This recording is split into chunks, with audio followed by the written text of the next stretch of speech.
إن الحمد لله والصلاة والسلام على رسول الله أما بعد فأعوذ بالله من الشيطان الرجيم بسم الله الرحمن الرحيم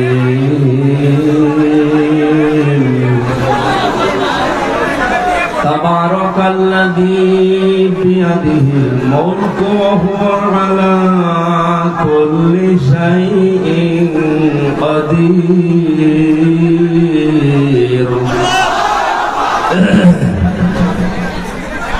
الذي خلق الموت والحياة ليبلوكم أيكم أحسن عملا وهو العزيز الغفور صدقت يا ربنا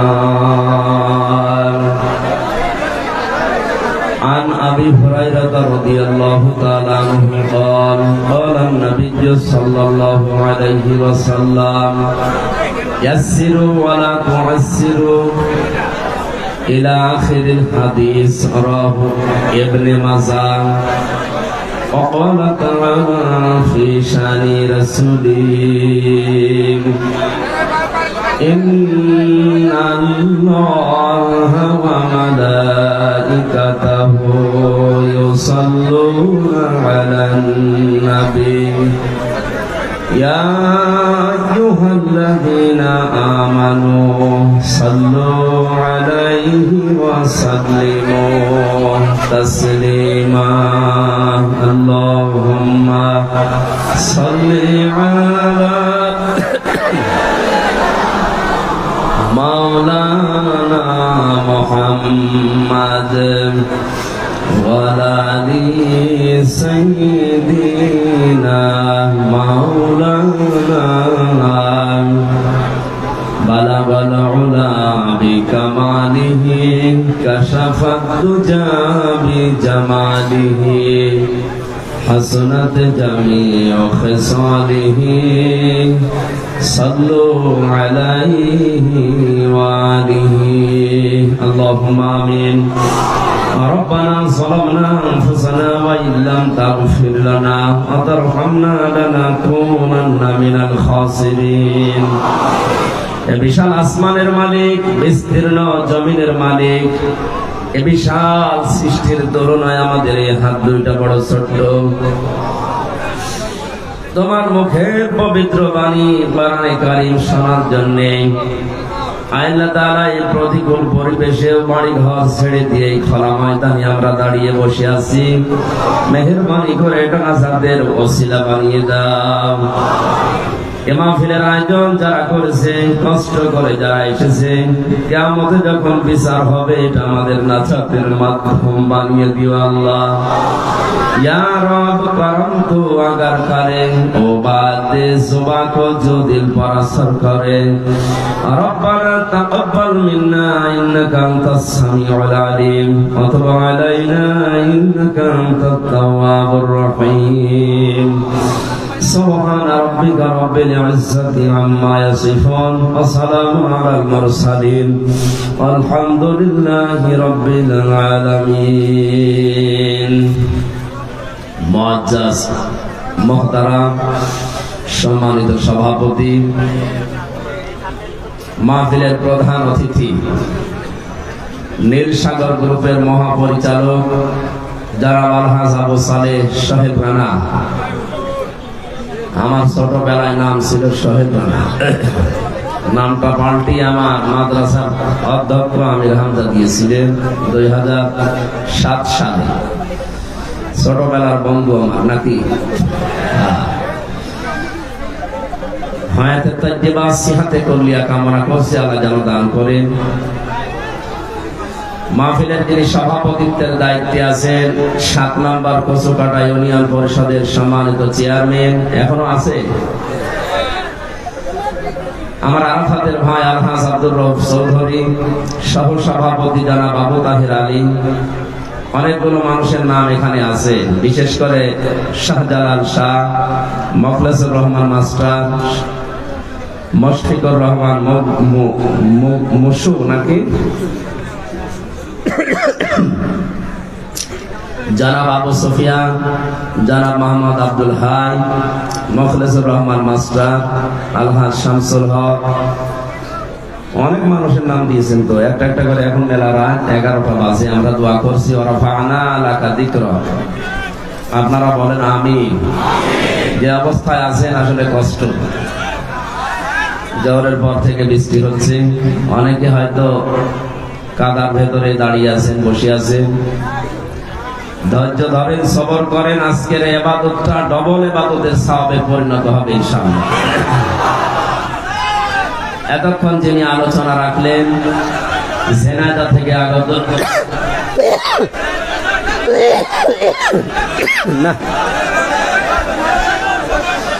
যারা মাওলানা হাফিজুর রহমান জিহাদি, আলোচনা রেখেছেন আপনাদের পাশের জেলা দিনাজপুরের কৃতি সন্তান মাওলানা হারুনুর রশিদ, সম্মানিত পরিচালক জনাব নওশাদ হোসেন।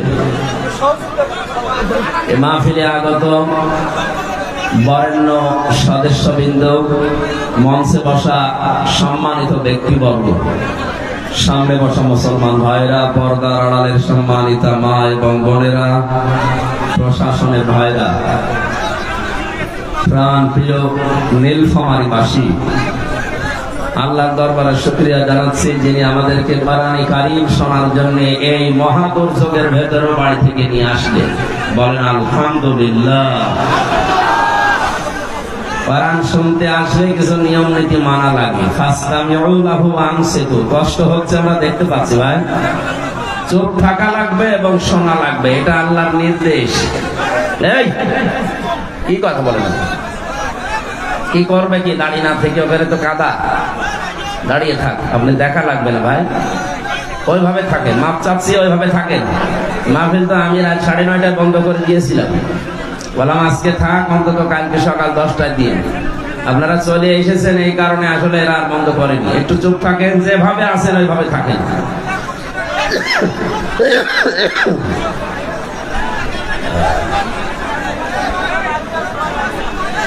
দল মত জাতি বর্ণ ধর্ম নির্বিশেষে এটা সবার অনুষ্ঠান। কি আশ্চর্য!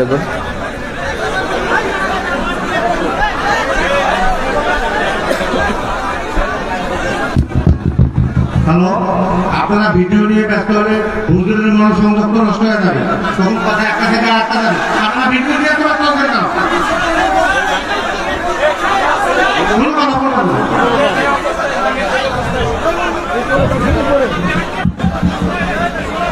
এই কথা বন্ধ করে লাগবে, যাই হোক কিয়ামত হয়ে যাক, কথা বলা যাবে না। চুপ করেন, কি আশ্চর্য! কথা বলা যাবে না, মোনাজাত করে দিলাম।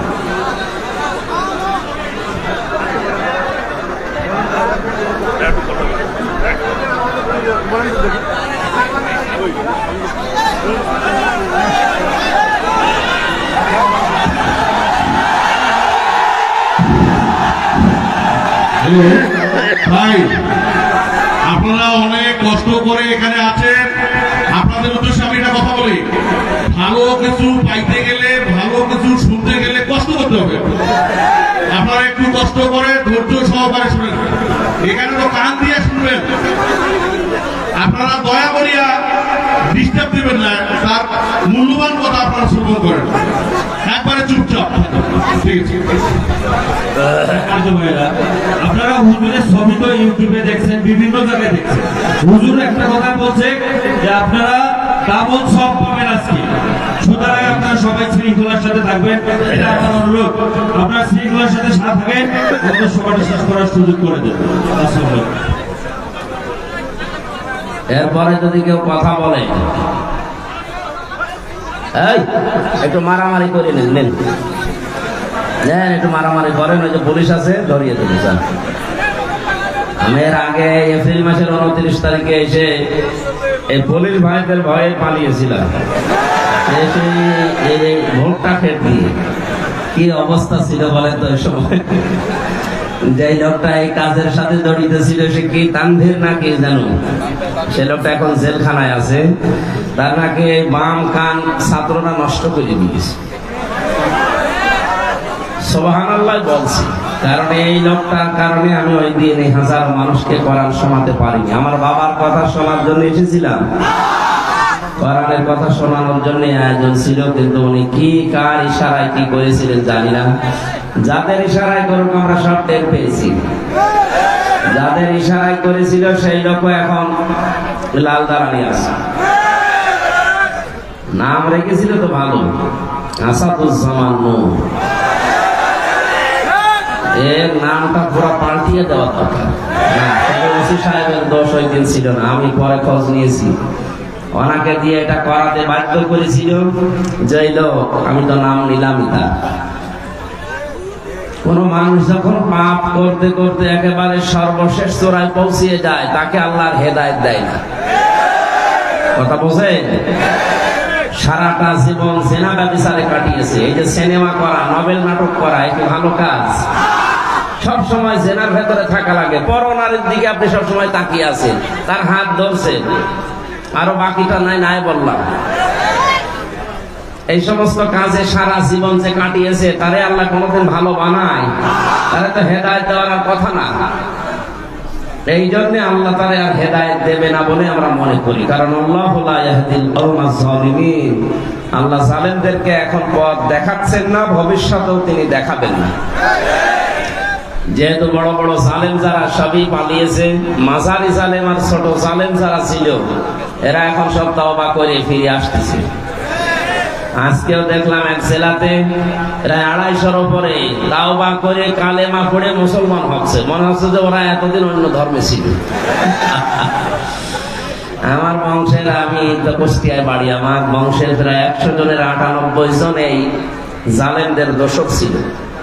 আমি যে 3টা বছর জেলে ছিলাম, কোনোদিন তারা জিজ্ঞাসা করে নাই আমার বাবার এই যে ছেলেটা জেলে আছে না কোথায় আছে। ওরা না কারো টিপ্পনি কাটতো যে ঠিকই হয়েছে। অথচ 5 তারিখে আগস্টের বিকাল 5টা বাজার পরে দেখি সব কল দিচ্ছে, ভাতিজা কোথায়? কুষ্টিয়া। আমরা সব মুসলমান হব। মুসলমান হব মানে আমরা সব এখন জামাতে ইসলামী করি। হ্যাঁ, আপনি এই 4.5 ঘন্টার ভেতরে পাল্টিয়ে গেছেন। যেভাবে অন্তত শুরু হয়ে গেছে সারা দেশে। গত 10 দিনের জরিপ পেয়েছি, আল জাজিরার একটা জরিপ এসেছে বাংলাদেশ সম্পর্কে। এদেশে এখনো 100 জনের 14 জন মানুষ, এই যে 850 বছর আগে পালিয়েছিল লক্ষণ সেন, তার বোন পালিয়েছে 850 বছর পর। এই মহিলাকে এখনো পর্যন্ত 100 জনের 14 জন নাকি সাপোর্ট করছে এই দেশে। কারা আছে আমরা জানি। দালালি যা করেছেন বন্ধ করবেন আশা করছি। জনগণের সামনে পড়লে কিন্তু আর মাথা থাকবে না কল্লার উপর। দ্বিতীয় রিপোর্ট এসেছে 100 জনের 28 জন। এই মানুষগুলো এখন খাওয়ার জন্য চেষ্টায় আছে, এটা বন্ধ করা দরকার। বৈষম্য বিরোধী ছাত্র আন্দোলনে যারা জীবন দিয়েছে ভাই বোনেরা, এরা আপনাকে খাওয়ার জন্য দেয়নি। 152 জন সমন্বয়ক ছিলেন কেন্দ্রে যারা সারা দেশে, তার 108 জন বাংলাদেশ ইসলামী ছাত্র শিবিরের পরীক্ষিত নেতা কর্মী। স্বাধীনতা যারা এনে দিল, তারা যেভাবে চালাবে এই দেশ সেইভাবে চলবে। 15.5 বছরে কিছুই করতে পারেন না। সুতরাং খাওয়া দাওয়ার চিন্তা ভাবনা যাদের আছে থেমে যাবেন। বারবার উনি উপর থেকে কিন্তু ভিডিও বার্তা পাঠাচ্ছে যে বন্ধ করেন, বন্ধ করেন, বন্ধ করেন। আর কথা বলবে সে? সুতরাং তার নাম নিয়ে, তার দলের নাম নিয়ে এখন যারা খাওয়ার ধান্দায় নেমেছেন, আপনি যদি না থামেন, আজকে কুষ্টিয়াতে 2 গ্রুপের মারামারি হয়ে কয়েকজন হাসপাতালে বেড়ে কাতরাচ্ছে। এই করার জন্য দেশটা স্বাধীন করে দিয়ে গেল। কি শুরু করেছেন আপনি? আপনি অত্যাচারিত হয়েছিলেন, জুলুমের শিকার হয়েছেন, আমরা জানি। আপনার চাইতে কি আর অত্যাচারিত মানুষ দেশে নেই? সবচাইতে বেশি অত্যাচার যারা সহ্য করেছে এই 15.5 বছর, কই তারা তো কারো দোকানপাট লুট করে না, কারো বাড়িতে আঘাত করে না, তারা মন্দির পাহারা দিচ্ছে। সারা দেশে আন্দাজে উল্টা পাল্টা ছড়িয়ে সারা 15 বছরে এদের নামে যা ফতোয়াবাজি করেছে পুরাটা আল্লাহ উল্টিয়ে দিয়েছে। এতদিন এদের নাম দিত মানুষ জঙ্গি, অথচ বাস্তবতা এখন দেখছি এরাই জনগণের সঙ্গী। এই জন্য 100 জনের 58 জন মানুষ এখন ইসলাম চাচ্ছে এই দেশের রাষ্ট্রে। রাষ্ট্রীয় ব্যবস্থায় যদি ইসলাম যায় সবার কপাল খুলে যাবে, কোন জায়গায় জুলুমের শিকার হওয়া লাগবে না ইনশাআল্লাহ। এই গ্যারান্টি কোরআন দিয়েছে 1500 বছর আগে, ফামান তাবিআ হুদায়া ফালা খাউফুন আলাইহিম ওয়ালা হুম ইয়াহজানুন। এটা যদি দায়িত্বে নিয়ে যেতে পারেন, এই কোরআনকে অনুসরণ করে যদি ব্যক্তি থেকে শুরু করে আন্তর্জাতিক জীবন পর্যন্ত আমরা চালাতে পারি, কোনো ভয় থাকবে না। যারা ভয় দেখাতে চাচ্ছে তারাই ভয় পাবে ইনশাআল্লাহ, কোনো চিন্তা থাকবে না। কিসের ভয়, কিসের চিন্তা? মানুষ যে বিষয়গুলোতে ভয় পায়, এই ভয়গুলো আল্লাহ নিজের পক্ষ থেকে দূর করে দেবে। যেগুলো নিয়ে চিন্তা করে আল্লাহ নিজে ওই চিন্তাগুলো থেকে দূর করে তাকে নিরাপত্তা দেবে। ফালিয়াবুদু রাব্ব হাযাল বাইত আল্লাযী আত'আমাহুম মিন জু' ওয়া আমানাহুম মিন খাউফ। আমরা আমাদের রবের ইবাদত যদি মন মতো আরম্ভ করে দেই, যে সমস্ত ভয় আছে, ক্ষুধার ভয়, চিন্তা আছে, রাস্তায় বের হলে না জানি আবার খুন হয়ে যায় কিনা। চাচা এরশাদ বলেছিল না, ঘরে থাকলে খুন, বাইরে গেলে গুম। সে অবস্থা থাকবে না ইনশাআল্লাহ। আমরা শুধু এখন দেখতে চাই 100 জনের 58 জন যেহেতু চাচ্ছে দেশে ইসলাম আসুক, তাও 1 মাস এই 17-18 দিনের ব্যবধানে, বাকি কিছুদিন যেতে দেন। এদেশের 100 জনের 100 জন মানুষ চাইবে যে ইসলাম ছাড়া অন্য কিছু চলবে না ইনশাআল্লাহ। বাস্তবতা যারা আছে এখন দায়িত্বে, তাদের একটু সময় দেন, যৌক্তিক এবং সম্মানজনক সময় তাদেরকে দেন, তারা যেন একটু গুছিয়ে নিতে পারে। আজকে ডক্টর ইউনূসের বক্তব্য দেখেছেন আপনারা, উনি বলছেন আমি কথা বলি কম, কাজ করি বেশি, আমার একটু সময় দেন, আমি গুছিয়ে নেই। সংস্কার আরম্ভ করেছি, আমি শেষ করে ছাড়বো ইনশাআল্লাহ। আমরাও এর সাথে সর মেলাই। 1628টা চেয়ার ছিল এই দেশে, তার ভেতরে আপনাদের ওসি তানভীরও ছিল। এই 1628টা চেয়ারে যারা ছিল তাদের প্রত্যেককেই যেন সংস্কার করা হয়, ওখান থেকে সব নামিয়ে দেন। নতুন যারা এই 15.5 বছরের বৈষম্যের শিকার ছিল তাদেরকে এই জায়গায় এনে রিপ্লেস করে। এক কথা বলেন না কেন? এটা যতদিন না হবে, যেগুলো ছিল সবগুলো সালেমদের দোষ। শুধু নীলফামারী না, সারা দেশের অবস্থা একই। 100 জনের 65 জন প্রায় এই 1 মাস 17-18 দিনে পরিবর্তন হয়ে গেছে অলরেডি। সে যেভাবেই হোক, বাকি আর 35 জনের মতো আছে। এগুলো আমরা চাই খুব তাড়াতাড়ি উনি আমেরিকা থেকে ঘুরে আসলেই যেন এগুলো পুরাটা পাল্টিয়ে দেয়। তার জন্য যেই কয়দিন সময় লাগে, যেই কয় মাস সময় লাগে, আমরা দিতে রাজি আছি। আর সমন্বয়ক যারা 152 জন, তারা এটাই চাচ্ছে। এক কথা বলেন না কেন? আর আপনি আমি থানা হাতে নেওয়ার জন্য তাড়াতাড়ি করছেন, মানে কি করবেন? থানা নিয়ে সংস্কার না করে আবার যদি নির্বাচন দেওয়া হয়, ও দিনের ভোট আবার রাতে হবে। এক লোক বিয়ে করে বাসর রাতে রেখে গেছে বউ, দাদি শাশুড়ি এসে বলছে, নাতির বউ আমি কিন্তু তোমার কাছে পুঁতি চাই। ঠিক আছে দাদি শাশুড়ি, আমি আপনার সময় চাই, একটু সময় দেন আমারে। উনি বের হওয়ার পরে শাশুড়ি এসে বলছে, কি গো বৌমা, কি করবা জানি না, আমার কিন্তু নাতি চাই। বউ বলছে, শাশুড়ি দোয়া করেন, আর একটু সময় দেন আমারে।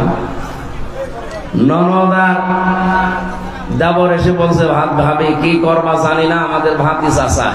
কি চাই? স্বামী এসে বলছে, ওই কি করো, আমার বেবি চাই। বউ মাথা তুলে বলছে, তোমরা কি সব পাগলের বংশ?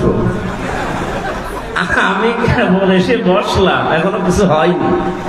এরপরে 10 মাস 10 দিন সময় তো দিবা।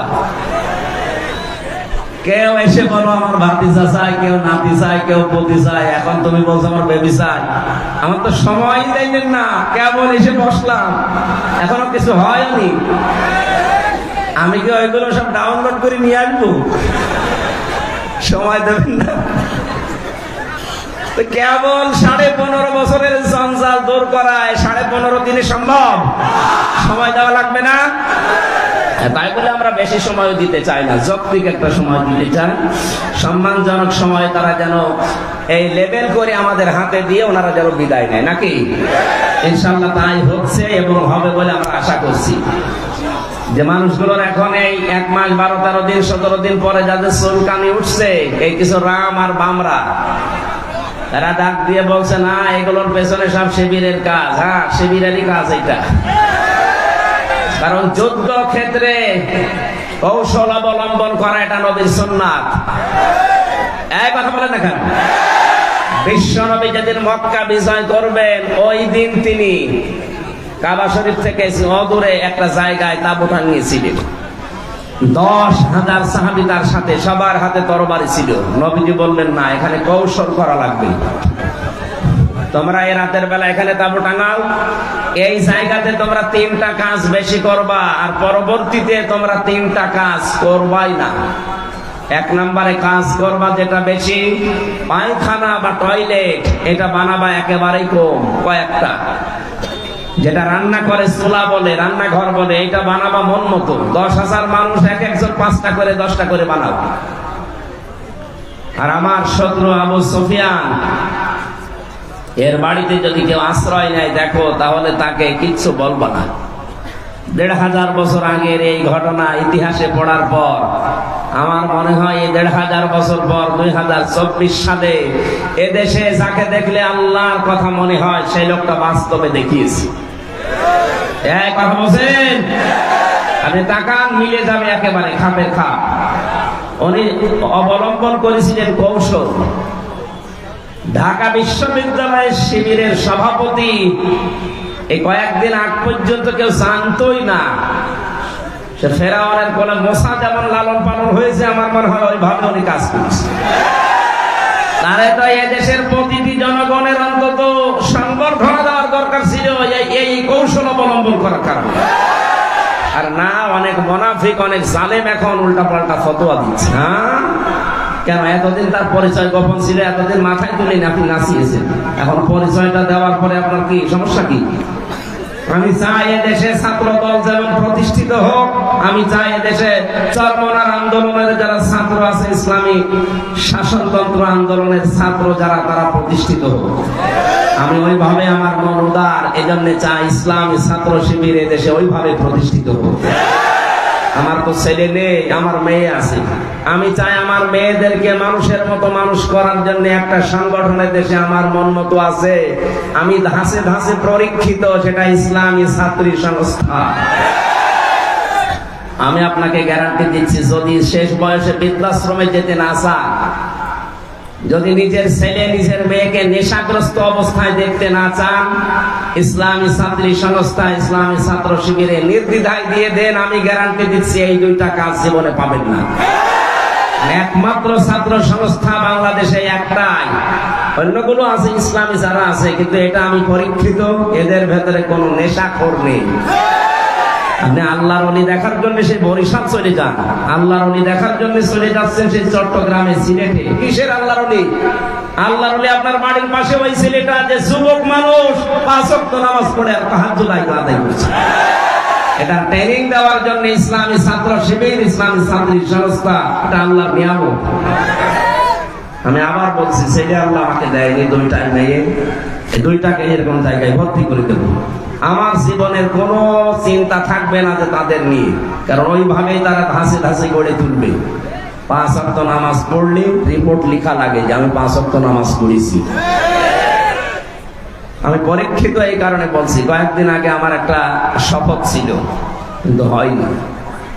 120টার উপরে আমরা প্রশ্ন দিয়েছিল, পারিবারিক জীবন সম্পর্কে 20টার উপরে। আমি সারা দেশে কোরআনের ওয়াজ করে বেড়াই, অথচ আমি এ পরীক্ষায় পাশ করতে পারলাম না, আমার সিরিয়াল আবার পেছিয়ে দিয়েছে।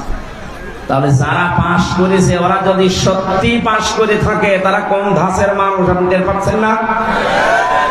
নবীজি যা করেছিলেন আমার মনে হচ্ছে 1,500 বছর পরে তাই করছে এই মানুষগুলো। এমনি এমনি আল্লাহ একেবারে সহজে বিজয় দিয়ে দিল। এর ভেতরে কত ঘাম, কত রক্ত, কত কৌশল, কত বুদ্ধি আপনি টের পাচ্ছেন? 15.5 বছর বহু চেষ্টা হয়েছে, কিচ্ছু হয়। জালেম আরো তার বৃদ্ধি বাড়িয়েছে। কথা বলেন। বিশ্ব নবী জানালেন তোমরা পায়খানা কম বানাবা আর চুলা বেশি বানাবা। ওই সময় আবু জেহেল তো আগেই মারা গেছে বদরে। মক্কা বিজয়ের সময় বেঁচে ছিল, কাফেরদের যে নেতৃত্বে ছিল এই লোকটার নাম আবু সুফিয়ান। খুব কৌশল বস্তু। রাতের বেলা গোয়েন্দাদেরকে 4 জনকে পাঠিয়েছে, যা তো দেখ মোহাম্মদ এসেছে নাকি মক্কা বিজয় করার জন্য, লোকজন কেমন আছে এটা একটু দেখে আসে। ওরা রাতের বেলা একটু হাফসা হাফসা দেখে, পাহাড়ের পাদদেশ থেকে তাকিয়ে দেখছে মানুষ আর কয়জন তো জানে না তাঁবুর ভেতরে, শুধু চুলা গুনতেছে। রান্নাঘর 1, 2, 3, 4 মানে এক একজন মানুষ বানিয়েছে 8টা 10টা করে। 10,000 মানুষ যদি 5টা করেও বানায়, বলেন কত? এই 50,000 বলতে বলতে ওদের রাত হয়ে গেছে, রাত 12টা 1টা। একটা কাজ হইল, 5 চুলা যদি এত হয় তো মানুষ কত আছে ও বলে শেষ করা যাবে না। চল নেতারে বলি। নেতারা এসে বলছে যে কি মানুষের পরিমাণ আমরা জানি না, তাঁবুর ভেতরে কত কি আছে, খালি চুলা গুনিছি। রান্নাঘর গণনা করতে করতে রাত প্রায় অর্ধেক হয়ে গেছে, আমরা চলে আসলাম। মানুষের হিসাব আমরা জানি না। ধমক দিয়ে বলছে পাঠালাম তোদের মানুষ গণনা করতে, তোরা চুলা গুনলি, তোদের দিয়ে হবে না। আরো নতুন 4 জনকে ভোরবেলার দিকে পাঠিয়েছি, যা এবার দেখ। নবী যে জানিয়েছিলেন পায়খানা কম বাড়বা, আর এই রাতে যেহেতু এই কাজে সবার যাওয়া লাগে, প্রাকৃতিক প্রয়োজন, এক একটা পায়খানার সামনে দাঁড়িয়ে আছে 200, 500, 700 করে। ওরা গণনা করছে লাইন, 4-5 লাইন গণনার পরে চিন্তা করছে এ তো কয়েক হাজার হয়ে গেল, আর তাবুর ভেতরে যে কত আছে ও আল্লাহ জানে, দরকার নেই। যে বলছে কত মানুষ আছে গণনা করতে পারেনি, কিন্তু পায়খানার সামনে যে লাইন, 4-5 লাইন গণার পরে আমাদের আর সহ্য হয়নি, চলে এসেছি। গণনা করতে পাঠালাম কি আর তোরা গুনবি কি, তোদের দিয়ে হবে না। আমি নিজে একা যাবো। সকালবেলা গেছি, রোদ পড়ছে যখন, চিকচিক করে তরবারির উপরে 10,000 মানুষ দাঁড়িয়ে আছে সকালবেলা। হযরতে আব্বাস রাদিয়াল্লাহু তাআলা আসছিলেন এই দৃশ্য দেখার জন্য। পাহাড়ের পাদদেশে দাঁড়িয়ে আবু সুফিয়ান তাকিয়ে দৃশ্য দেখে হযরত আব্বাসকে দেখতে পেলেন। বললেন, আব্বাস, মনে হচ্ছে তোমার ভাই ছেলে ভাতিজা আজ বিশাল বাদশা হয়ে গেছে। তার মশান কি 10,000 তরবারি নিয়ে একা একা গিয়েছিল, অথচ আজকে এসেছে 10,000 মানুষ নিয়ে। হযরত আব্বাস ওই দিন বলেছিলেন, আবু সুফিয়ান তোমার চোখ তোমাকে ধোঁকা দিচ্ছে, ভালো করে চোখ মলম করে আবার একটু তাকিয়ে দেখো, এর নাম বাদশাহী না, এর নাম নবুয়ত। নবুয়তের শান আছে, এই জন্য তুমি এখনো দাঁড়িয়ে আছো। নবুয়ত যদি না হতো তাহলে তোমার মতো কাফের এই জায়গায় কল্লা নিয়ে বডির উপরে দাঁড়িয়ে থাকতে পারতি না। আগস্টের 5-এর পরে যারা ইসলাম বসেন না তারা কিন্তু উল্টাপাল্টা শুরু করেছিলেন, কিন্তু সত্যি যারা ইসলাম বসে 152 জনের ভেতরে 108 জন যারা, তাকান তো, তারাও ঠিক এইটাই কায়েম করেছে। তারা দেখিয়েছে কিন্তু একটাকেও আঘাত করে না। শেষ পর্যন্ত একটা মুসলমান হয়ে গিয়েছিল। চিন্তা করেছেন কোথায়, শত্রুদের ঘরে আশ্রয় নিলে বলেছিলেন মাফ করে দিবা। এত বড় কঠোর এবং প্রকাশ্য শত্রু ছিল আবু সুফিয়ান। আমার তো মনে হচ্ছিল 5 তারিখের পর থেকে অন্য কিছু মনে হয় আমাদের দ্বারা হবে, কারণ আমার নিজেরও রাগ ছিল। 3টা বছর বিনা কারণে ওরা কষ্ট দিয়েছে আমারে। জেলখানা এমনি দিয়ে দিতেন, 3 বছর না 10 বছর রেখে দিতেন। তা আমার যে মামলা, এই মামলায় তো মানে বাড়িতেও রাখা যায় না, জান্নাতে রাখা দরকার। আর আমার ওরা ফাঁসির কন্ডেম সেলের ভেতরে 24 ঘন্টা তালা লাগিয়ে আবার সিসি ক্যামেরা দিয়ে রাখত, যে আমার সাথে কেউ যেন কথা না বলে। মাওলানা মামুনুল হক আর আমার এত কষ্ট দিয়েছে, রিমান্ডে তো দিয়েছে মাটির নিচে নিয়ে জেলখানার ভেতরে। আর অধিকাংশ পড়তো আমাদের মালায়ন হিন্দু, দেবদাস, সুব্রত বালা, দেবদুলাল, আশিক কুমার, এর নামগুলো মুখস্থ হয়ে গেছে। 3 বছর এরাই ছিল আমার সামনে। মুসলমান দিত না, মনে করতো মুসলমান দিলে যদি ওর উপর একটু দয়া দেখায়, খাবার দাবারের যে অবস্থা মনে হতো কে যেন খাবারটা মাখিয়ে এরপরে দিয়েছে। অথচ উনি নিজেও আমার সাথে 4 দিন ছিলেন। ডাক্তার শফিকুর রহমান এই লোকটা ঘোষণাই দিয়ে দিলেন যে আমরা আমার নিজের পক্ষ থেকে যা অত্যাচারিত হয়েছি, আমার দলের পক্ষ থেকে সব আল্লাহর জন্য মাফ করে দিলাম। মনে হচ্ছে 1500 বছর আগে নবীজি নিজে মক্কায় দাঁড়িয়ে যেটা বলেছিলেন, লা তাসরিবা আলাইকুমুল ইয়াউম ইয়াগফিরুল্লাহু লাকুম, ঠিক সেই কথাটাই উনি বললেন। কোনো অভিযোগ নেই কারো উপরে, সব মাফ করে দিলাম। এই দৃশ্য দেখেই তো 15 থেকে 58 ভাগ এই কয়েকদিনের ভেতরে মানুষ সব ইসলামের দিকে আসতেছে, শুধু একটা দৃশ্যের কারণে। মানুষ লটপাট নিয়ে ব্যস্ত, মারামারি নিয়ে ব্যস্ত, আর উনি এই বুড়ো বয়সে 60, 62, 65 বছর বয়স না, অথচ এই বয়সে সে ফেনীতে গিয়ে হাঁটু পানির ভেতরে, গলা পানির ভেতরে মানুষের খোঁজ নিচ্ছি। কই দেশে আর মানুষ নেই? আমরা আগস্টের 5 তারিখের আগের জরিপ দেখেছিলাম। আন্তর্জাতিক বিশ্ব নিয়ে আমি যতটুকু লেখাপড়া করেছি, যতটুকু জানি, 257টা রাষ্ট্র পৃথিবীতে এখন। জাতিসংঘের আন্ডারে 195টা। বিশ্বে বহু দেশে আল্লাহ আমার এই ছোট জীবনে আমাকে নিয়েছি। 100 জনের 15 জন মানুষ চাইতো আগস্টের 5 তারিখের আগে যে এই দেশে ইসলাম কায়েম হোক। তোমার 1 মাস 16-17 দিনের ব্যবধানের গত 15 দিনের রিপোর্ট আমি বানাইনি, আল জাজিরা আন্তর্জাতিক একটা রিপোর্ট দিয়েছে। এই দেশের রক্ষণ করি আন্দাজে দেয়নি তারা, চিন্তা ভাবনা করে তারা দিয়েছে। 100 জনের 58 জন মানুষ এখন চাচ্ছে এই বাংলাদেশে আল্লাহর কোরআন কায়েম হোক। আর এটা কায়েম করার জন্য যিনি পালিয়েছে তার দ্বারা সম্ভব। এক কথা বলে না কেন? সম্ভব যাদের জন্য, যাদের দ্বারা আপনি টের পাচ্ছেন না, যাদের দেখলে আল্লাহর কথা মনে হয়। এই লোকটার অ্যাক্টিভিটিস, এই লোকটার ইখলাস, এই লোকটার তাওয়াক্কুল, তার ইবাদত আমি নিজে দেখেছি। আমি এই বয়সে, আমার 33 বছর বয়স, 1-1.5 পারা দাঁড়িয়ে পড়তে গেলে আমার পায়ে ব্যথা হয়। আর উনি এক একটা সেজদায় 45 মিনিট 1 ঘন্টা সেজদায় পড়ে আছে। আমার বাবার চাইতেও বয়স বেশি, আমার বাবার 52, ওনার 62 উপরে। এত বয়সে যদি ইবাদত করতে পারে, যৌবন বয়সে কি করেছে তার ইখলাস দেখেই তো আল্লাহ মানুষের মনের ভেতরে মহব্বত, ভালোবাসা ঢেলে দিয়েছে। প্রকাশ্য শত্রু, তারপরও সামনে গেলে নরম হয়ে যায়। কুষ্টিয়ায় গিয়েছিল কিছুদিন আগে, এক নজর দেখার জন্য হিন্দু পর্যন্ত পাগল যে একটু দেখতে দেন। এই ভালোবাসাটা পয়দা করেছে টাকা পয়সা দিয়ে। এই কথা বলেন। আল্লাহ বলেন, কোন মানুষ যখন ঈমান আর আমলে উত্তীর্ণ হয়, তখন আমি আল্লাহ ওই লোকটার প্রতি সৃষ্টি জগতের ভেতরে একটা ভালোবাসা পয়দা করে দিই। এটা বাস্তব আমরা এখন দেখলাম।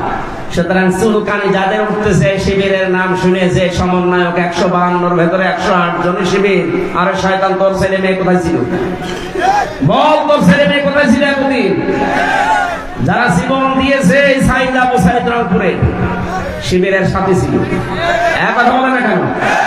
পুলিশের গাড়ি থেকে যাকে আহত অবস্থায় উপর থেকে টান দিয়ে ফেলে দিয়েছিল, আমি শিবিরের সদস্য ছিল। টের পাচ্ছেন কথা থেকে কি হয়েছে? তাহলে আন্দাজে লাফাচ্ছেন। এখন আপনি কি করেছেন 15.5 বছর? কিচ্ছু অবদান আপনার নেই। সুতরাং এই নাস্তিক যাই কয়টা রাম আর বামরা যখন লাফাচ্ছে, আমার মনে হয় এদেরকে ওই ফরিদউদ্দিন মাসুদ, রুহুল আমিনের মতো অবাঞ্ছিত ঘোষণা করা দরকার দেশের জন্য। এগুলো ক্যান্সারে দেশের। এই জালেমের এত বড় বেশি ক্ষমতা ছিল না, খালি আলেম নামে কিছু জালেম তাকে পরামর্শ দিত, তার ভেতরে এই ফরিদউদ্দিন মাসুদ একজন। এই লোকটা যদি কোরআনের পাখির ফাঁসি চাইতে পারে, আমরাও উল্টা করে তার ফাঁসি এখন চাই। কথা বলেন। আমরা অবিলম্বে তার বিচার চাই। শাহবাগের মতো জায়গায় যে নাস্তিকদের পক্ষ নিতে পারে কোন আলেম, এদেশের সব ঘরানার আলেম এখন তাকে মন থেকে ঘৃণা করে। আমরা কাউকে ভালোবাসলে আল্লাহর জন্য বাসি, কাউকে ঘৃণা করলে আল্লাহর জন্য করি। নাস্তিকদের কাজ যেটা, সেটা যে বলছে জীবনের সবচাইতে বড় সাওয়াবের কাজ করলাম। কত বড় শয়তান! ওর নামে অনেক পীর এখন সাফাই গাছে আমাদের তালুই হয়। কিসের তালুই আপনার? কোরআনে কারীম জানিয়েছে যারা আল্লাহ রাসূল এবং জিহাদের বিরুদ্ধে অবস্থান নেয়, তারা যদি নিজের বাবা মা হয়, স্ত্রী হয়, সন্তান হয়, তাও তাদের বাদ দেওয়া লাগবে। সূরা তাওবার আয়াত, সূরা তাওবার 23 নম্বর আয়াতে তাফসীর পড়ে দেখেন, এখানে 8-9 জনের ব্যাখ্যা আছে। যে পীর নামে আপনি এত বড় পীর বুজুর্গ মানুষ, এই কথা বললেন কি করে যে আমার তালুই হয়? কিসের তালুই? বাবার সাথে সম্পর্ক রাখা জায়েজ নেই যারা জিহাদের বিরুদ্ধে অবস্থান নেয়। আর এই লোকটা জিহাদের বিরুদ্ধে অবস্থান নিয়ে 100 তথাকথিত মুফতির সাক্ষ্য নিয়ে জানিয়েছে হাসিনাকে দিয়েছে যে এই দেখেন আমরা আলেমরা বলছি যা জিহাদ চলছে দেশে এটা জায়েজ নেই।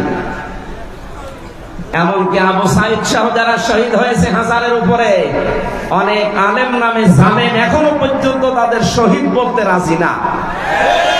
যারা এই স্বাধীনতাকে স্বীকার করছেন না তারা এই স্বাধীন দেশে থাকার যোগ্য না। বলেন, আপনি বেরিয়ে যেতে পারেন। 71 সালে যাদের ভূমিকা উল্টা ছিল তাদেরকে যদি দেশ থেকে বের করার জন্য ঘোষণা আসতে পারে, 24 সালের এই স্বাধীনতায় যারা এখনো পর্যন্ত মেনে নিতে পারছেন না 100 জনের 1400 এখনো আছে। আমরা চাই আপনারা চলে যান, যান যেখানে যাবেন যান, যেহেতু চলে গেছে আপনারাও যান, দরকার নেই আপনাদের। আমাদের দেশ আমরা সাজিয়ে নিতে পারবো ইনশাআল্লাহ। শুধু বাইরের টাকাগুলো আনতে দিন। ডাক্তার মোহাম্মদ ইউনূস ঘোষণা দিয়েছে যে টাকাগুলো ছিল 3 ভাগ, 4 ভাগের 3 ভাগ প্রায় আসার প্রক্রিয়া আরম্ভ হয়ে গেছে, বাকি 1 ভাগও আসবে। যারা এগুলো করেছিলেন 1 টাকাও যেন ছাড় দেওয়া না হয়, সব টাকা আমরা ফেরত আনতে চাই। আজকে আসার সময় প্রশাসনের ভাইদের দেখলে মানুষ ধাক্কা দিচ্ছে, গালি দিচ্ছে, দোষ ওনাদের কিসের?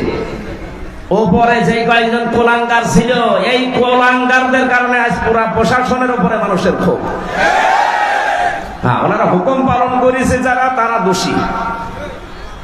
যে মানুষগুলো হুকুম দিয়েছে দোষ তো তার আছে, হুকুম পালন করতে গিয়ে শেষ পর্যন্ত আর যখন দেওয়ালে পিঠ থেকে গেছে তখন যারা এগুলো করেছে তাদেরকে আল্লাহ মাফ করে দেবে। কিন্তু যে মানুষগুলো আরো আনন্দে করেছে, এই তানভীর ওসির মতো কান তো একটা ছাত্ররা ফাটিয়ে ফেলেছে, শুনলাম যে থানায় পিটাতে পিটাতে তারা পায়খানা করে ফেলেছে, এখন আছে জেলে। কি হবে আল্লাহ জানে। এই জন্য সেই সমস্ত অফিসার গুলোর কারণে এই 15.5 বছর এই জালেম টিকে ছিল, তাদেরকেও যেন এই জাতি ক্ষমা না করে। আমি যাদেরকে পেয়েছি জীবনও ক্ষমা করবো না। আমার মামলার আয়ু এই কাজী মিজান, ট্যাকের হাটে বাড়ি, মাদারীপুরে। আমার কাউন্টার টেররিজমের সাথে যারা জড়িত ছিল, মনিরুল ইসলাম, আসাদুজ্জামান, ডিসি আব্দুল মান্নান, শেখ ইমরান, জাহিদ হাসান, আতিকুল ইসলাম, ভইয়া, 1 টাকাও যেন আল্লাহ ছাড় না দেয়, এমনকি আমার পক্ষ থেকে কোনো মাফ নেই। ওরা যেমন ধানা শোনার পরও বিনা কারণে আমার 3 বছর আটক করে রেখেছে, আমরাও চাই এগুলো 3 বছর করে জেলে থাক। তাও এই ছেলে না মাটির নিচে আয়না ঘর এখন আর আছে? হ্যাঁ আছে, ওটা জাদুঘর হিসাবে রাখা হবে। সমন্বয়কদের ভেতরে অন্যতম এখন উপদেষ্টা যিনি আসিফ মাহমুদ ভইয়া ঘোষণা দিয়েছে আয়না ঘর ভাঙা হবে না, ওইভাবে থাকবে। সারা বিশ্ব থেকে মানুষ যারা পর্যটক আসবে তারা যেন জানে যে এই দেশে একজন জালেম আছিল। ওই যে জালেম, কারো বলতে কোনো দ্বিধা আছে? জালেমকে কেউ যদি জালেম না বলে সেও জালেম। এমনকি জেনে শুনে কেউ যদি জালেমের পক্ষ নেয়, নবীজি বলেন সে আমার উম্মত থেকে খারিজ হয়ে যায়। এবার আপনি কি করবেন? আপনার সিদ্ধান্ত। প্রকাশ্য যে লোকটা জুলুম করেছে, নিজের উপরে জুলুম করেছে, পরিবারের উপরে, সমাজের উপরে, জনগণের উপরে, জালেমদের কোনো ক্ষমা আমরা করলেও হবে না, কারণ আল্লাহ নিজে মামলা দেবে জালেমের বিরুদ্ধে।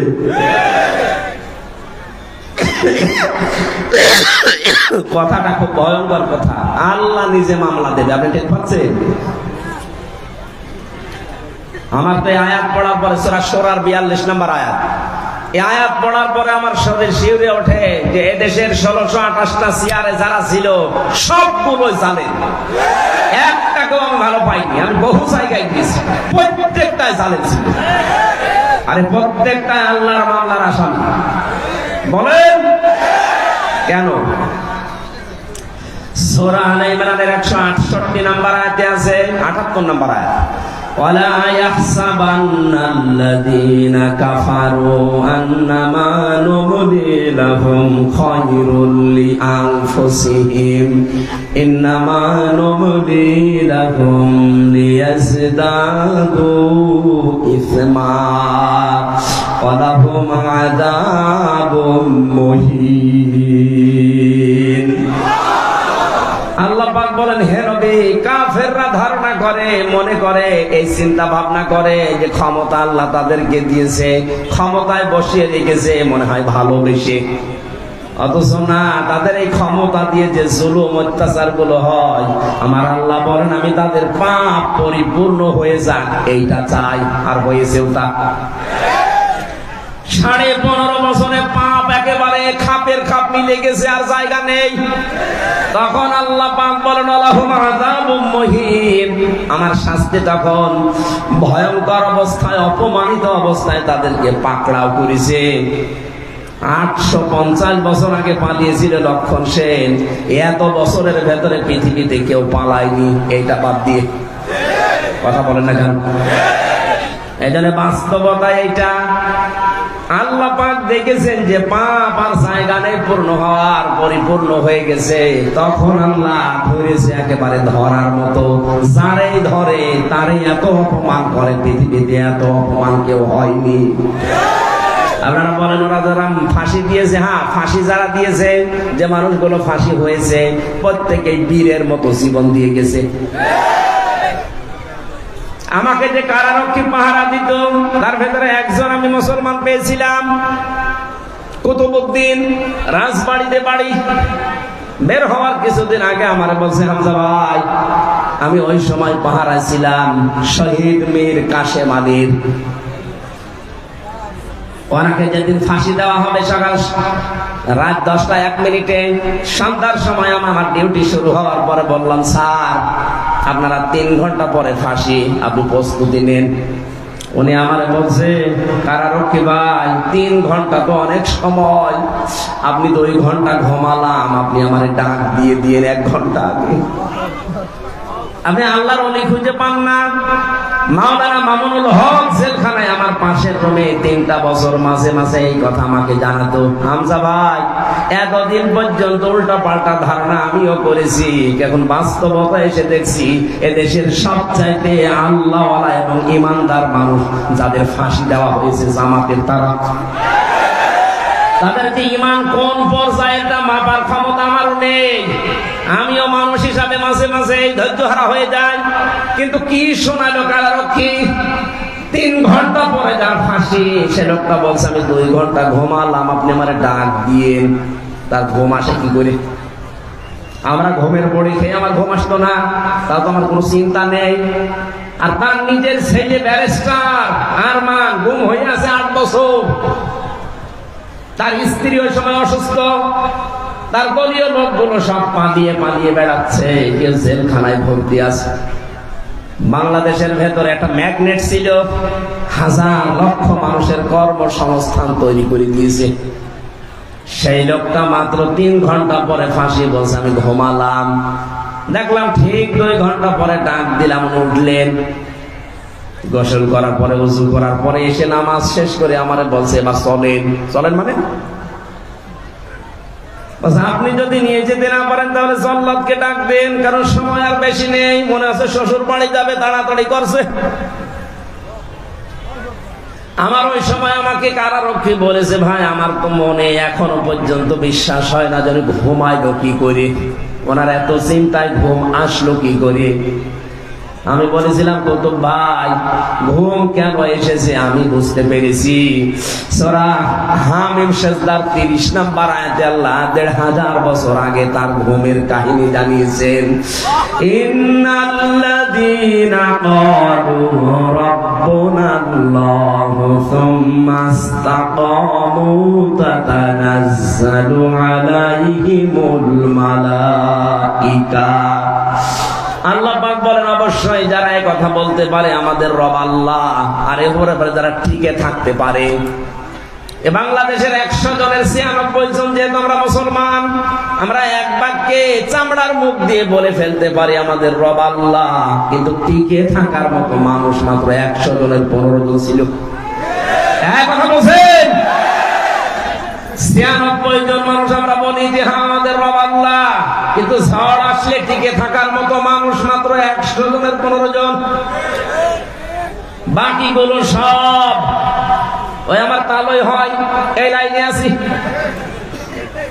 ঝড় দেখলেই মাটি আগে নিভে যায়। কোথায় সেই সৈয়দপুরে ঝড় উঠেছে, এই জল ঢাকায় বাতি নিভে গেছে। কিন্তু যারা টিকে থাকতে পারে সৈয়দপুরে না, এখান থেকে 1/2 কিলোমিটার দূরেও যদি বিশাল ঘূর্ণিঝড় শুরু হয় বাতি জ্বলতে থাকে। তাদের ভেতরে একজন শহীদ মীর কাশেম আলী। এই লোকটাকে যখন আল্লাহ একজন আছে তিনি আমাদের রব এবং টিকে থাকার মতো ঈমান আল্লাহ দেখলেন যে হ্যাঁ টিকে আছে, আল্লাহ পাক বলেন তখন তার বিপদে আমি আল্লাহ ফেরেশতা পাঠাই। এ কথা কার? আরো জোরে বলেন। এটা যে প্রমাণ হয়েছে এই দেশে সেই কথাটাই শোনালাম। কেন ওই লোকটা ওই সময় এ কথা বললো যে আমি 2 ঘন্টা ঘুমাই? আপনি কি স্বাভাবিক মনে করছেন? বলতে আমার যত সহজ লাগছে, বিষয়টা এত সহজ না, কারণ আমি নিজে তো পরীক্ষিত। ঘুমের পাওয়ার আলা পড়ি খাওয়ার পরে আমার ঘুম আসতো না, আর তার বিনা চিন্তায় কোনো চিন্তায় নেই। আমার তো মনে হচ্ছিল যে আল্লাহ যেন নিজে ফেরেশতা পাঠিয়ে তার কানের কাছে এই কথা শোনাচ্ছে, আল্লাহ তাখাফু ওয়ালা তাহজানু, কোনো ভয় নেই, কোনো চিন্তা নেই। আয়াতের তাফসীর পড়তে গিয়ে আমি 2টা বিষয় পেয়েছি। ফেরেশতারা আসার পরে কানের কাছে মুখ নিয়ে জানাতে থাকে মীর কাশেম আলী ভয় পাবেন না। কিসের জন্য ভয় করেন আপনি? ওই যে জান্নাত দেখা যাচ্ছে, ওয়াবশিরু বিল জান্নাত। 2 নম্বরে ভয় নেই, চিন্তাও নেই। কিসের চিন্তা? হয়তো আপনার ছেলে ব্যারিস্টার গুম হয়ে আছে, এই চিন্তা হতে পারে। আপনার দ্বারা লক্ষ লক্ষ মানুষের কর্মসংস্থান তৈরি হয়েছে, তাদের কি হবে এই চিন্তা হতে পারে। কারণ বাতিলরা সবগুলো 2 নাম্বারই করে নিয়ে নিয়েছে। এই যে ইসলামী ব্যাংক, এক কথা বলছে না, যতগুলো প্রতিষ্ঠান তিনি বানিয়েছিলেন ইবনে সিনা সহ অধিকাংশগুলো বিভিন্ন কায়দা কৌশলে বাতিলরা সব নিজের মন মতো নিয়েছে। এখন আল্লাহ পাক আবার সময় দিয়েছে, এগুলো সব আস্তে আস্তে এরা ফেরত পাচ্ছে। ইসলামী ব্যাংক এখন আবার দাঁড়িয়ে যাবে, কারণ যত টাকা আপনি আত্মসাৎ করেছেন সব এখন ফেরত নেওয়া হচ্ছে। চিন্তা করবেন না, এই মানুষগুলো নিয়ে আপনার দলীয় লোকজন সব পালিয়ে বেড়াচ্ছে, কেউ জেলখানায় ভর্তি আছে, আপনার স্ত্রী অসুস্থ, কোনো চিন্তা নেই। সবগুলো আমার আল্লাহ নিজের হাতে তুলে নিয়েছে। এই কারণেই তিনি মনে হয় বলছিলেন, ভাই তাড়াতাড়ি করে আমার নিয়ে চলেন, আমি জান্নাত দেখতে পাচ্ছি। আল্লাহর ওলি আমরা খোঁজার জন্য কত জায়গায় টাকা পয়সা খরচ করি, এ মানুষগুলোর অ্যাক্টিভিটিস আমি নিজে দেখতে পেয়েছি, এই কারণে শোনালাম। আল্লাতী কুনতুম তুআদুন, যার ওয়াদা আল্লাহ নিজে করেছেন, নাহানু আউলিয়াউকুম ফিল হায়াতিদ দুনিয়া ওয়া ফিল আখিরাহ। ফেরেশতারা যেন এসে বলে আমরা আপনাদের বন্ধু ছিলাম দুনিয়ায়, বন্ধুই যদি না হবে, মাত্র 1000-এর উপরে জীবন দিয়ে গেল কিছুদিন আগে। আমার তো মনে হচ্ছে শুধু শহীদ আবু সাইদ না, রায়হান, মুগ্ধ, আমিন না, এদের সাথে আল্লাহ আবাবিল পাঠিয়েছিলেন। কয়েক ঘন্টার ব্যবধানে যে এত পরিবর্তন হয়ে যাবে। কুষ্টিয়াতে আমার সামনে 5 তারিখে 14 জন মারা গেছে, 1টার আগে। 1:30টার সময় যখন উনি পালাচ্ছে শুনলাম, কে যেন আমাকে জানিয়েছে। পরবর্তীতে শুনলাম যে ওর পরে আরো 2 জন মারা গেছে, 16 জন। ওই পর্যন্ত যারা গুলি চালিয়েছিলেন তাদের কোনো ক্ষমা নেই। তার ভেতরে একজন ছিল আমার বাড়ির নিচে। ওরে যদি জনগণ পায় কুষ্টিয়াতে পিটিয়ে মেরে ফেলবে। আপনি তো নিজেও জানতেন যে উনি পালিয়েছে 1:30টার সময়। 4টা পর্যন্ত গুলি চালালেন কার হুকুমে বলেন? বাড়িতে এসে দেখলাম যে তালা মারা, উনি নেই, আজও নেই, কালও নেই, কোথায় গেছে ও জানে, ওর আল্লাহ জানে। আমি কথা বলার জন্য ছোট্ট কাহিনীটা বললাম। সত্যি কোন মানুষ যদি আল্লাহকে রব বলার পরে টিকে থাকতে পারে, মহান আল্লাহ তাকে যে সাহায্য করে জমিনে, এটা আমরা নিজে দেখেছি। এই জন্য আমাদের ইমান যা ছিল আল্লাহ আরো বাড়িয়ে দিয়েছেন, বলেন আমিন। এটা যেন টিকে থাকে। আমরা মুনাফিকি করতে চাই না। এই দেশ এখন ইসলামপন্থীদের হাতে সবচাইতে বড় নিরাপদ, এটা প্রমাণ হয়ে গেছে। ইসলাম যাদের কাছে নেই তাদের কাছে দেশ নিরাপদ না। তারা সুযোগ পেলে মারিং কাটিং করবে, বেঁচেও দিতে পারে। কিন্তু যাদের কাছে ইসলাম আছে তারা এদেশ জীবন দিয়ে হলেও রক্ষা করবে। তার প্রমাণ আবু সাইদ। কথা বলেন না কেন? সুতরাং আমরা চাই 58 জন যখন হয়ে গেছে, আর কিছুদিন সময় দেন। এদেশের 100 জনের 100 জন চাইবে যে দেশে ইসলাম ছাড়া আর কিছু করবে দেবো না ইনশাআল্লাহ। যারা দায়িত্বে আছে এরাও যেহেতু অধিকাংশ গুলো মুসলমান, আল্লাহ এই মানুষগুলোকে যেন ওমরের মতো পাল্টিয়ে দেন। জোরে বলেন না কেন আমিন। পৃথিবীতে ভালো কাজ বলে আমরা যারা অনেক দরবার থেকে, অনেক জায়গা থেকে, অনেক দল থেকে ভালো কাজের এই শব্দটা নিয়ে চিল্লাপাল্লা হয়।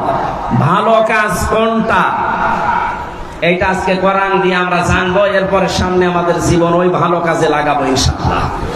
সূরা মুলকের 2টা আয়াত পড়েছি। প্রথম আয়াত আল্লাহর একত্ববাদ, আল্লাহর পরিচয়, বড়ত্ব, মহত্ব, গুরুত্ব, এই সমস্ত বিষয় নিয়ে আলোচনা আছে। আমি ওইটাই গেলাম না। দ্বিতীয় আয়াতে আছে আল্লাহ রাব্বুল আলামিন বলেন, আল্লাযী খালাকাল মাউতা ওয়াল হায়াতা লিয়াবলুয়াকুম আইয়ুকুম আহসানু আমালা ওয়া হুয়াল আজিজুল গফুর। বলেন আমিন। রব্বুল আলামিন বলেন সূরা মুলকের 2 নম্বর আয়াতে, তিনি সেই আল্লাহ যিনি তোমাদের মওত আর হায়াত বানিয়েছেন একটা পরীক্ষা করার জন্য, যে সবচাইতে বেশি ভালো কাজ করে তার কাছে যেতে পারে। আমরা যেহেতু সবাই যাওয়া লাগবে, এটা আপনি যেতে চান আর না চান যাওয়াই লাগবে, এটাই ফাইনাল। কথা বলেন। যাওয়ার আগে আল্লাহ দেখতে চাই আইয়ুকুম আহসানু আমালা, সবচাইতে ভালো কাজকে তার কাছে নিয়ে যেতে পারে। আল্লাহ কিন্তু আমাদের কাছে বেশি কাজ চান না, তিনি ভালো কাজ চান।